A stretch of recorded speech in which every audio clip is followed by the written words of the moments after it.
So yun, good morning everyone. So yun nga po, after work namin, punta muna kami sa bilihan ng Lomi.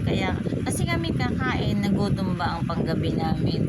So yun nga, after work, punta kami sa limunan at kami kakain. So yun, dumating yung aming order. Simulan na namin kumain. So yan pa yung order natin. Bali, medium lang po yung in-order natin kasi hindi natin maubos kung malaki. Kaya simulan natin kainin, halo-halo. Ay, mainit pala. Then, binigyan pa tayo ng free soft drinks ng may-ari. Kaya, yan. So, kapag kami nagsama-sama, talagang kakain talaga kami. Kasi, yun lang ang aming relax sa aming mga sarili. Kasi, pagod na sa work, kaya kailangan namin mag-relax. Kaya, dinadaan lang namin sa kainan.